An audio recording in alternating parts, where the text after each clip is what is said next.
जय हो। गिनती के मुश्किल से 10 लोग हैं, वो भी अपने ये परिकर कथा वाले ही हैं। बंधुओं, जीवन में एक बार तो जरूर श्री गोवर्धन नाथ जी की परिक्रमा करनी चाहिए। अगर आप लोगों को ज्यादा अवकाश नहीं मिल रहा है तो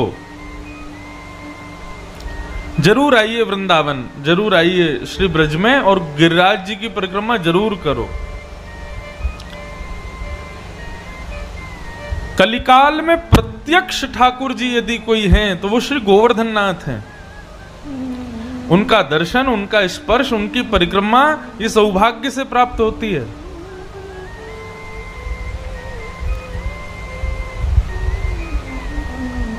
अवसर मिले तो इस ब्रजवासी की इस बात को मानिएगा और आप सब लोग जरूर गोवर्धन जाइएगा परिक्रमा लगाने। भाव क्या है? गोवर्धन की परिक्रमा क्यों लगाई जाती है? कोई अपनी मनोकामना की पूर्ति के लिए लगाते हैं, कोई पुण्य की प्राप्ति के लिए लगाते हैं, कोई अपने पाप के निवारण के लिए लगाते हैं। लेकिन वास्तव में हम बताएं, श्री गोवर्धन परिक्रमा का मुख्य उद्देश्य क्या है? नाम में ही अर्थ है गोवर्धन, यानी कि इंद्रियों का वर्धन। किसमें वर्धन? कृष्ण भक्ति में वर्धन। जो करे वो गोवर्धन।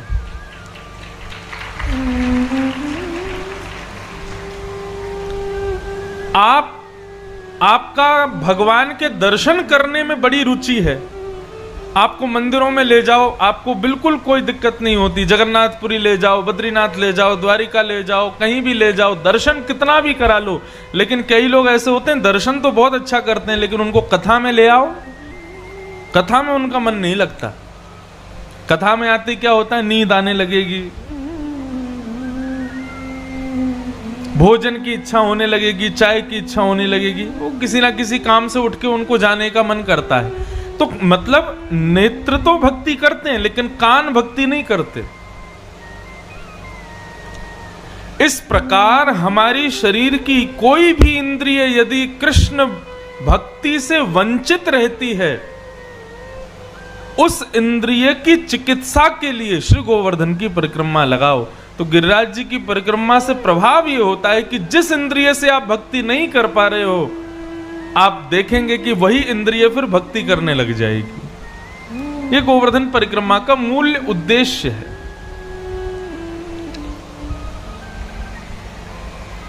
हमारे शास्त्रों में आज्ञा करते हैं कि 10 इंद्रियां ठाकुर जी का भजन करे।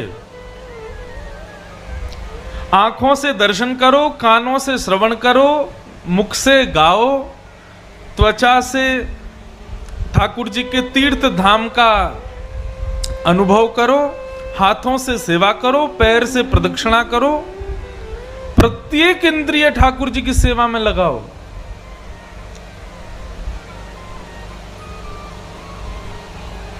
प्रत्येक इंद्रिय। और गुरुजन तो आज्ञा करते हैं कि यदि एक इंद्रिय भी आपकी भगवत भजन में तत्पर नहीं है तो बहुत चांसेस होते हैं कि वही इंद्रिय आपकी पाप करने लग जाएगी।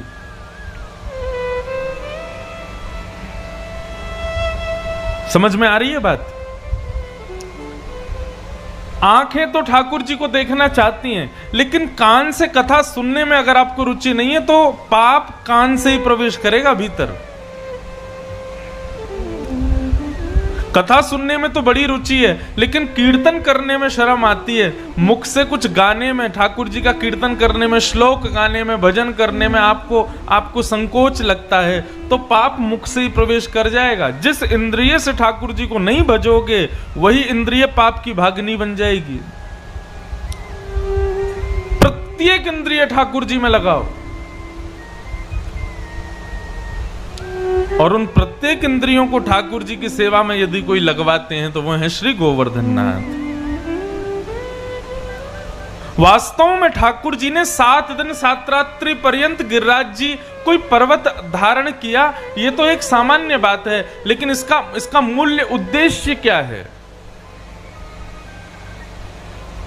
सब लोग सावधानी से सुनो। ठाकुर जी ने 7 दिन 7 रात्रि पर्यंत मानव की इंद्रियों को अपनी उंगली पर धारण किया। कैसे? अब यहां चपले में कथा हुई 7 दिन की, तो जरूरी नहीं है कि 3 बजे से लेकर के और 6:30 7 बजे तक ही भक्ति हो रही है। कई परिवार, कई लोग यहां ऐसे हैं, उनके तो स्वप्न में भी कथा चल रही थी, उनके तो चलते फिरते उठने बैठने सब का हर समय बस 24 घंटे चिंतन कथा का ही चल रहा था।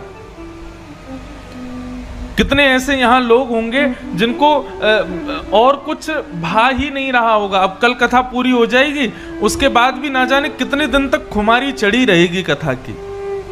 जब कभी भी यहां से निकलोगे ये सुनसान लगेगा, याद आएगी कथा होती थी, हम आते थे, ऐसा होता था, वैसा होता था, सब चीज ये स्मृतियां बनी रहती हैं। इसका मतलब क्या है? ये पहले दिन से लेके और कल 7वें दिन तक आपकी मन, बुद्धि और समस्त इंद्रियां सबको ठाकुर जी ने धारण करके रखा। ये पूरी कथा सुनना, कथा करना, कथा करवाना, ये गोवर्धन लीला ही है पूरी। क्योंकि 7 दिन 7 रात्रि पर्यंत हमारी इंद्रियां हमारे नहीं, ठाकुर जी के अधीन होती हैं।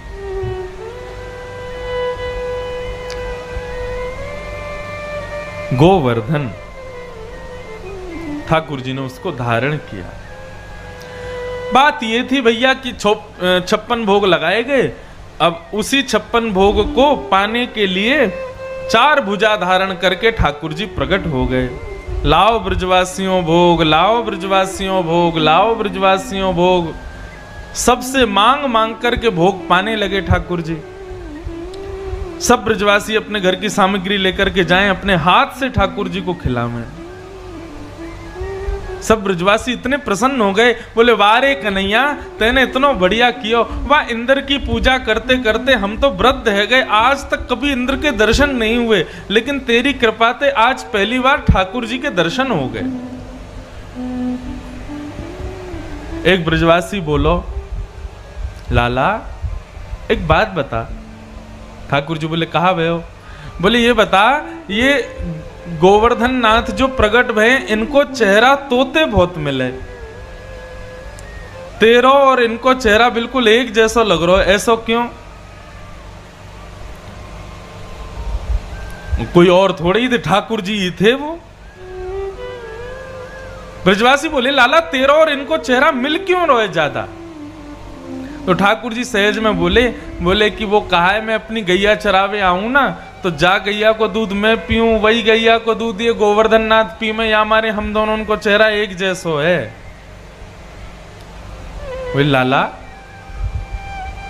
एक ही गैया को दूध पीवे ते चेहरा कैसे मिल सके? तो ठाकुर जी बोले तूने अपनी मैया को दूध पियो, तेरी बहन ने भी मैया को दूध पियो, तुम दोनों उनको चेहरा मिले ना?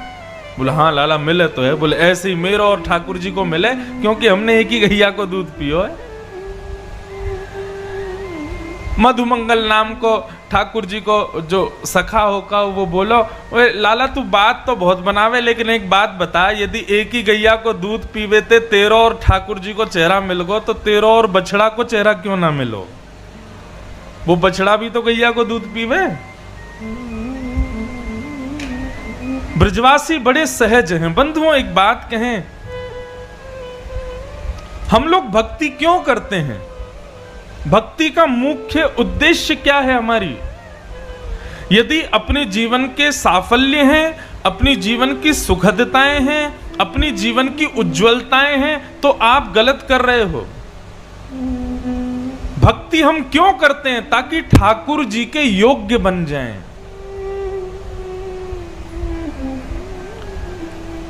बच्चों को हम क्यों पढ़ाते हैं? ताकि वो एक अधिकारी बन जाए। उसको डॉक्टरी की पढ़ाई क्यों करवाते हैं? ताकि एक दिन वो डॉक्टर बन जाए, उसके योग्य बन जाए। ठीक वैसे ही बंधुओं, भजन करना, कथा सुनना, तीर्थों में जाना, यज्ञ करना, ब्राह्मणों की सेवा, संतों की सेवा, इससे हमारा कोई लाभ हो इसलिए नहीं है ये सब। ये इसलिए है ताकि हमारे भीतर की सारी दूषितताएं नष्ट हों और हमारा स्वरूप ठाकुर जी के अनुकूल बन जाए और ठाकुर जी को हम पसंद आ जाएं। केवल इसलिए हम उनके योग्य बन जाएं। सोचो, यदि ठाकुर जी तो सबको अच्छे लगते हैं, लेकिन बड़ी बात यह है कि ठाकुर जी को कौन अच्छा लगता है। हम ठाकुर जी के लायक बन जाएं, उनको अच्छे लग जाएं, इसके लिए हम कथा सुनते हैं, इसके लिए हम भजन करते हैं, इसके लिए हम तीर्थ करते हैं। कौन अच्छा लग गया था ठाकुर जी को? तुलसीदास जी अच्छे लग गए थे, मीराबाई अच्छी लग गई थी, सक्कूबाई अच्छी लग गई थी, नारद जी अच्छे लग गए थे। ये सब वो हैं जो ठाकुर जी को प्रिय हैं। ठाकुर जी हमारे प्रिय रहें ये बड़ी बात नहीं है, हम ठाकुर जी के प्रिय हो जाएं। भाई मुझे गेंदलाल बड़ा प्रिय है, ये स्थिति हो जाए, कितनी बड़ी बात है कि ठाकुर जी को कोई प्रिय हो जाए। प्रधानमंत्री तो सबको अच्छा लगता है, लेकिन बड़ी बात यह है कि प्रधानमंत्री को कोई अच्छा लग जाए। भगवान तो सबको बढ़िया लगते हैं, लेकिन भगवान को कौन अच्छा लगता है?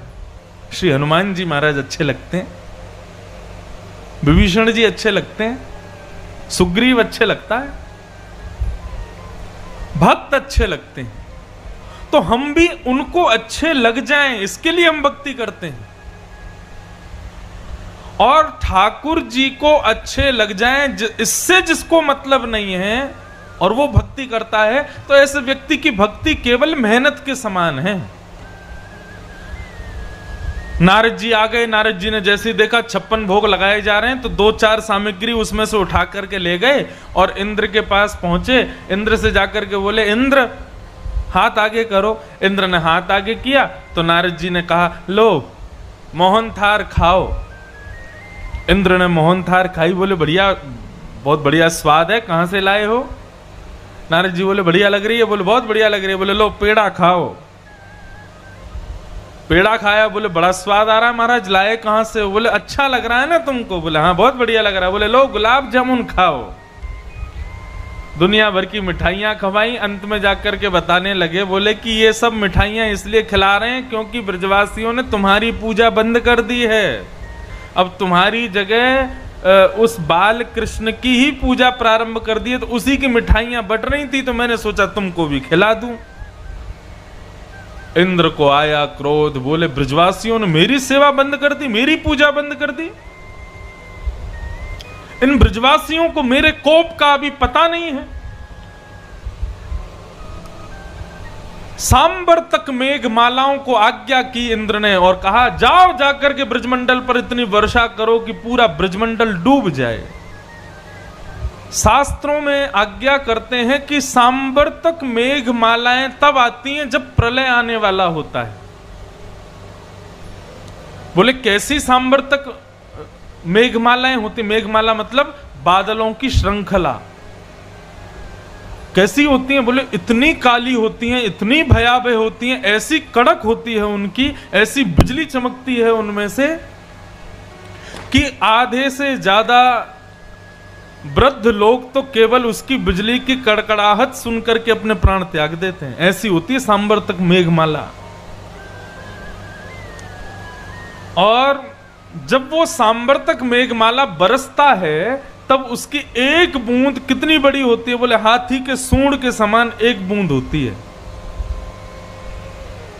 ऐसी प्रचंड वर्षा होती है जब प्रलय आने वाला होता है।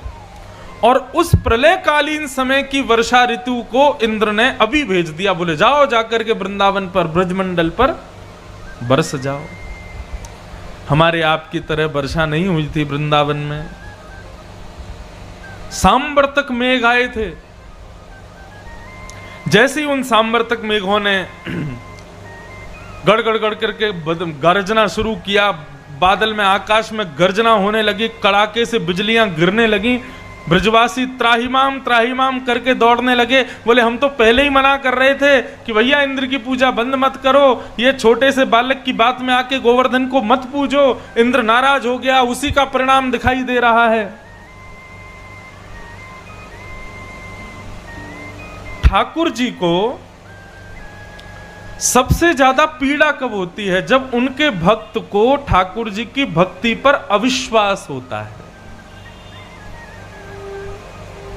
ठाकुर जी को तब अच्छा नहीं लगता। कई बार बंधुओं ऐसा होता है कि बेटा जो होता है, बालक जो होता है, उसके शरीर में कहीं फोड़ा हो जाता है, इतना दर्द देता है कि मां उसको छूती भी है ना तो वो बालक तिल मिला जाता है। बालक उसको छूने नहीं देता, उस पर दवाइयां लगाने नहीं देता, दर्द होता है लेकिन फिर भी सहता रहता है। एक दिन उसकी मां थोड़ी निष्ठुर हो जाती है और पकड़ लेती है उसको, दबा लेती है और दबा करके उस फोड़े को नष्ट कर देती है। अब जितनी देर फोड़ा नष्ट होता है उतनी देर बालक सोचता है ये मेरी सबसे बड़ी दुश्मन है, इसको मेरी पीड़ा दिखाई नहीं दे रही है। या चलो फोड़े की बात छोड़ो, जब पहली बार स्कूल पढ़ने के लिए जाते हैं तो किसी बालक का मन नहीं होता स्कूल जाने का, लेकिन माँ उसको मार मार के भेजती है, बोले जाएगा कैसे नहीं, जाना तो पड़ेगा। अब उस समय माँ ऐसी लगती है कि ये मेरी सबसे ज्यादा बड़ी दुश्मन है, मेरे को अपने से दूर भेज रही है, लेकिन माँ जानती है यदि मैं इसको नहीं भेजूंगी तो पढ़ेगा नहीं तो फिर आगे कैसे बनेगा अच्छा। ठीक बंधुओं, उसी प्रकार ठाकुर जी जीवन में कभी कभी संकट देते हैं, कष्ट देते हैं, विपत्तियां देते हैं, परीक्षाएं देते हैं, तो उससे घबराना नहीं चाहिए। ठाकुर जी की भक्ति पर अविश्वास नहीं करना चाहिए, ठाकुर जी को कोसना नहीं चाहिए। वो परीक्षा हमें कुछ सिखाने के लिए, वो स्थिति हमें कुछ बताने के लिए, हमको और परिपक्व करने के लिए ठाकुर जी देते हैं। ये तो वही बात हो गई कि विद्यालय में बच्चा जाता है और परीक्षक से कहता है कि मेरी परीक्षा कभी मत लेना। अध्यापक कहेगा भाई विद्यालय आते हो परीक्षा तो देनी पड़ेगी, परीक्षा दोगे तभी तो अगली क्लास में पहुंचोगे। तो ऐसे ही संसार में कोई भी स्थिति हो उसको परीक्षा के रूप में स्वीकार करके हल करो, लेकिन उसके आने पर ठाकुर जी के प्रति अविश्वास मत करो। जैसे ही सब ब्रजवासी अविश्वास करते हुए दौड़ने लगे, बोले अरे अरे हम तो पहले ही मना कर रहे थे, इंद्र की पूजा मत छोड़ो। ठाकुर जी ने जैसे देखा कि भाई ब्रजवासियों को अविश्वास हो रहा है, तब गिरिराज जी का बल दिखाने के लिए और गिरिराज जी का आश्रय दिलाने के लिए ठाकुर जी ने दोनों भुजाओं से एक तरफ से गिरिराज जी को उठाया और नीचे प्रवेश करके 7 कोस लंबे चौड़े गिरिराज पर्वत को अपने बाम हस्त की इकन्नी उंगली पर धारण कर लिया और आमंत्रण किया, आओ सब ब्रजवासी आकर के गिरिराज पर्वत के नीचे खड़े हो जाओ। सब ब्रजवासी दौड़ करके गए, देखा 7 वर्ष के कृष्ण ने 7 कोस लंबे चौड़े गिरिराज पर्वत को अपनी इकन्नी उंगली पर उठा रखा है। बोलो गिरवरधारी गोपाल की जय। सब ब्रजवासी पहुंच गए, सबने अपनी अपनी छड़ियां नीचे लगा ली, सब नीचे खड़े हो गए, सब ठाकुर जी को देखने लगे। त्रिभंग लली श्याम सुंदर खड़े हैं, नख पर गिरिराज जी धारण कर रखे हैं। सब ब्रजवासी कहने लगे लाला तेने इतनो बड़ो गिरिराज पर्वत कैसे उठा लियो? तो कुछ ब्रजवासी बोले अरे हम बे लाला ने थोड़ी उठायो है। ब्रजवासी बोले लाला ने ना उठाया तो फिर कौन ने उठाया? बोले गिरिराज जी तो हम सब की छड़ी पर टिके हुए हैं, हम सब ने डंडा लगा रखे हैं, या के ऊपर गिरिराज जी टिक गए। भगवान खड़े खड़े मुस्कुरा रहे हैं, बोले अच्छा तुम्हारी छड़ी पे गिरिराज जी टिके हुए हैं? बोले हम बे तू क्या सोच रहे हो लाला, तेरी उंगली पर टिके हुए हैं? बोले और नहीं तो क्या। ब्रजवासी बोले लाला तू अपनी उंगली नीचे कर ले, गिरिराज जी नीचे ना आमेंगे, हम सब ने छड़ी लगा रखी है।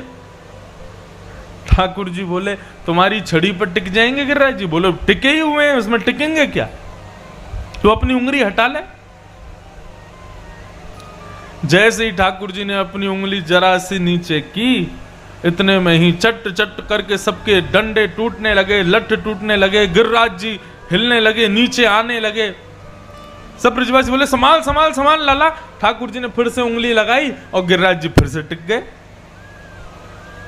सब ब्रजवासियां अपनी टूटी हुई छड़ियां देख रहे हैं, बोले कि लाला ये इतनो विशाल पर्वत, इतनो बड़ो पर्वत, इतनो भारी पर्वत तेने कैसे उठा लियो? तब ठाकुर जी कहते हैं कि कछु मांग माखन को बल बढ़ो, कछु गोपन करी सहाय। श्री राधे जो की कृपा सो, मैंने गिरवर लियो उठाए। ठाकुर जी बोले ध्यान से सुनो, मैंने कैसे गिरिराज जी उठाए बता रहा हूं। सब ब्रजवासी बोले बता। बोले कछु माखन को बल बढ़ो, कछु तो मेरे माखन से मुंह में बल आ गयो, मैंने इतना माखन खायो। हाँ ब्रजवासी बोले लाला ये बात तो तेरी समझ में आवे, तेने बहुत माखन खायो तो मैं बहुत बल आ गयो होगा। दूसरी बात बोले कछु गोपन करी सहाय, कछु आप गोप ग्वालन ने मेरी सहायता करी। ठाकुर सब ग्वाल बाल बोले लाला हमने कहा सहायता करी तेरी। बोले भैया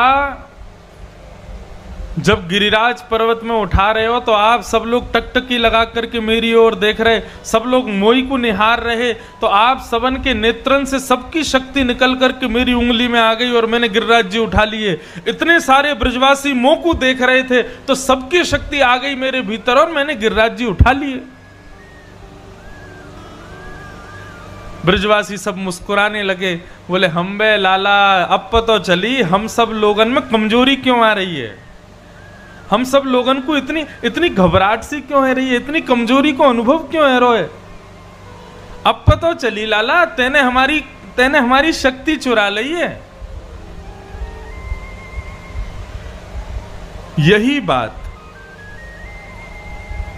इतना विशाल पर्वत ठाकुर जी ने उठा लिया, लेकिन तब भी ब्रजवासियों को यह स्वीकार नहीं हो रहा है कि ये भगवान हैं, ये कोई दिव्य आत्मा है, ये कोई दिव्य शक्ति से युक्त है। तब भी ब्रजवासियों को इतना सहज लग रहा है कि बोले अच्छा लाला ने हमारी शक्ति ले ली, हमारे उठा लियो है। कितने भोले हैं सब ब्रजवासी, कितने सीधे हैं।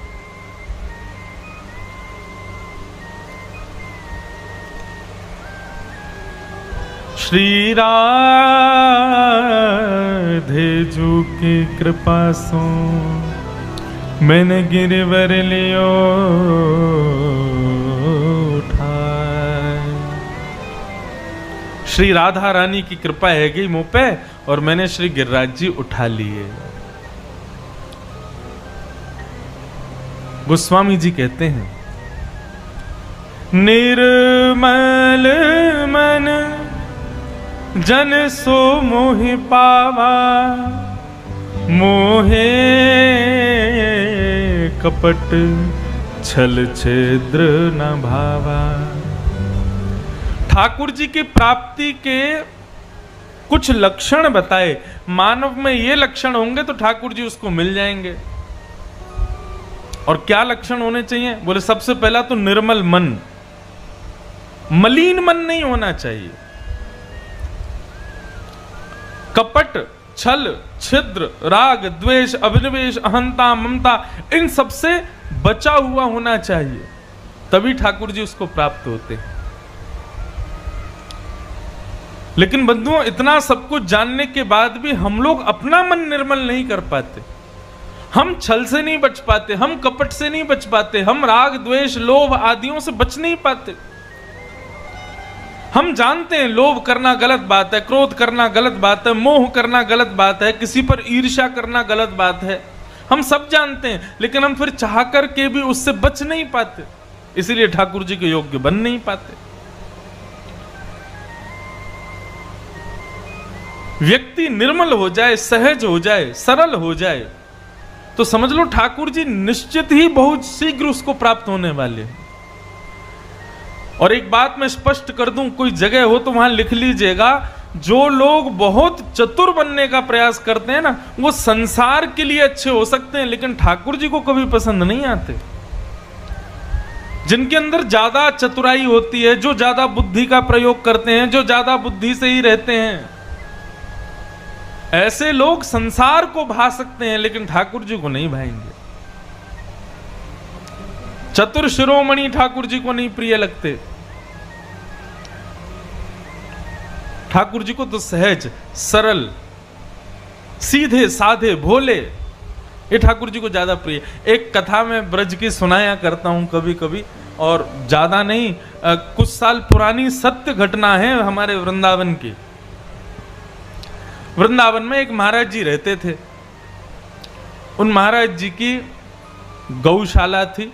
उस गौशाला में एक सेवक रहता था, गायों की सेवा करता था। बहुत ध्यान से सुनिएगा।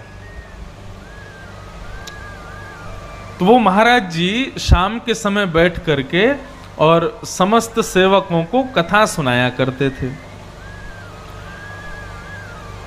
तो एक दिन वो शाम को प्रवचन कर रहे थे और प्रवचन में सुना रहे थे कि ठाकुर जी गैया चराने के लिए भांडीर वन जाते हैं और भांडीर वन में ठाकुर जी गाय चराते हैं। और कैसा ठाकुर जी का स्वरूप है, बोले बरहा पीड़म नटवर वपुः कर्णयो कर्णकारम विभ्रदवास कनक कपिसम वैजयंतीम चमालाम रंध्रान वेणो अधर सुधया पूरयन गोप वृंदई वृंदारण्यम सुपदर्मणम प्राविशद गीत कीर्ति। ऐसा मोर पंख पहनते हैं, ऐसे कुंडल पहनते हैं, ऐसी वैजंती माला पहनते हैं, ऐसी वंशी रखते हैं, ऐसी पीतांबरी पहनते हैं। आज एक प्रश्न, 2-3 प्रश्न आए हैं।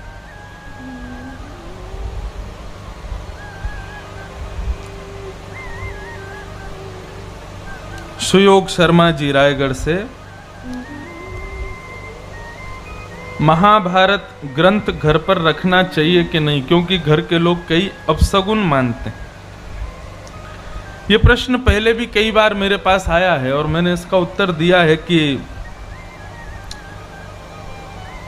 लोग ऐसा विचार करते हैं, भैया महाभारत की कथा कराना, महाभारत को घर पर रखने से घर में महाभारत हो जाती है। ये हमारी संकीर्ण सोच है। महाभारत घर में जिसमें आ जाएगी उस घर में कभी महाभारत नहीं होगी। फिर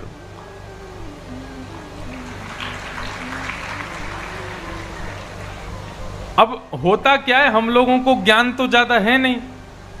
किसी घर में कलेश चल रहा होगा और उस घर में महाभारत किसी ने लाके रख दी होगी उसी समय, तब से ही लोगों ने बात फैला दी, बोले घर में महाभारत आ गई इसीलिए कलेश हो रहे हैं। महाभारत कोई कलेश कराने वाला ग्रंथ थोड़े ही है। इतना गलत हम कैसे सोच सकते हैं। और वो महाभारत, जो महाभारत भगवत गीता को जन्म देती है, महाभारत के मध्य में गीता विराजमान है, जिस गीता को आज पूरा विश्व धर्म ग्रंथों का भी राजा मानने को स्वीकार है। पूरा विश्व ये बात स्वीकार कर चुका है कि जितने भी धर्म ग्रंथ हैं, जितने भी पंथों के धर्म ग्रंथ हैं, उनमें सर्वोपरि यदि कोई है तो वो श्रीमद् भगवत गीता है। और वो गीता कहां से प्रकट हुई? महाभारत के बीच में ही भगवान ने अर्जुन को सुनाई थी। महाभारत में 1,00,000 श्लोक हैं। उन 1,00,000 श्लोकों के बीच में 700 श्लोक जो हैं वो भगवत गीता है। अब आप विचार करो, जिस 1,00,000 श्लोकों से युक्त महाभारत के 700 श्लोक इतने प्रमाणशाली और इतने योग्य हो सकते हैं, तो सोचो 1,00,000 श्लोकों से युक्त वो महाभारत कितनी योग्य होगी। ये हमारी गलत सोच है कि महाभारत घर में लाने से जो है महाभारत हो जाती है। ऐसा नहीं है, बल्कि जिस घर में महाभारत ग्रंथ आ जाता है उस घर में कभी कलेश ही नहीं होते। तो विषय चल रहा था कि एक महाराज जी वृंदावन में थे, तो वो रोज शाम को प्रवचन करते थे। तो एक दिन प्रवचन करते हुए ठाकुर जी के रूप का वर्णन कर रहे थे। बोले ठाकुर जी भांडीर वन में गैया चराने जाते हैं, पीतांबरी पहन करके जाते हैं, मोर मुकुट पहनते हैं, कानों में ऐसे कुंडल पहनते हैं, आदि आदि सब रूप का वर्णन कर रहे थे। तो उनके सारे शिष्य बैठ करके सुन रहे थे। उन शिष्यों में सबसे पीछे बैठा था उनकी गौशाला में गायों की सेवा करने वाला ग्वारिया।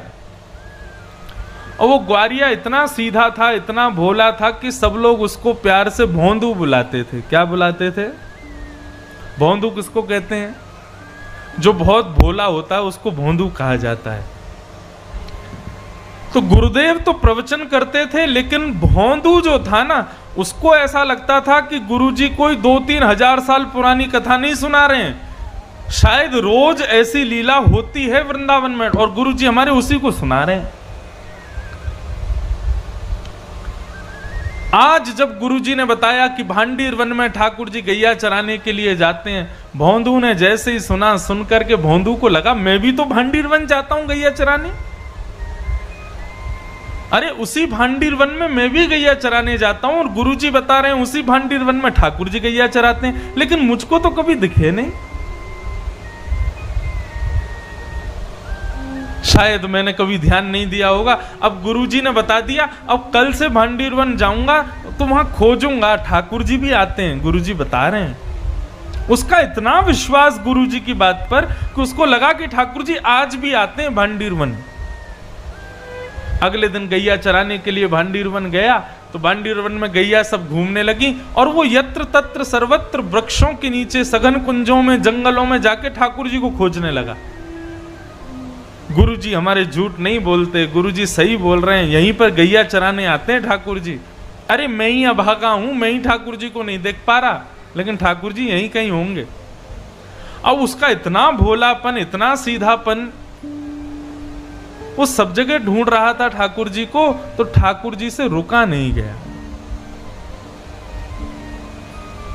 अकेले जान भोंदू को अपने गायों के समूह को लेकर के, तभी भोंदू देखता है कि सामने से विशाल गायों का समूह आ रहा है, और उस गाय के समूह के मध्य में श्याम वर्ण के पीतांबरी पहने हुए ठाकुर जी उसकी ओर आ रहे हैं। ठाकुर जी को अपनी ओर आते देख भोंदू तो नाचने लगा, निमग्न हो गया, भाव में भर गया।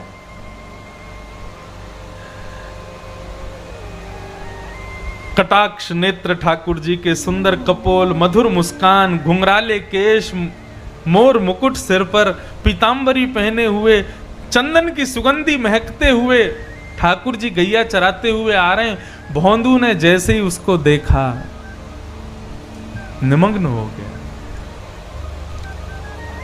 ठाकुर जी आकर के भोंदू के पास बैठ गए। अब भोंदू और ठाकुर जी दोनों एक दूसरे को देखें। भोंदू बोला, आप वही श्याम सुंदर हो ना जिनके बारे में हमारे गुरुजी सुनाते हैं?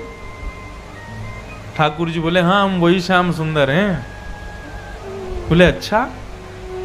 हमारे गुरुजी आपके रूप का वर्णन करते हैं तो लगता है आप कितने सुंदर होंगे, लेकिन आज आपको देखकर के ऐसा लग रहा है कि हमारे गुरुजी जो बताते हैं उससे लाख गुना ज्यादा सुंदर हो आप।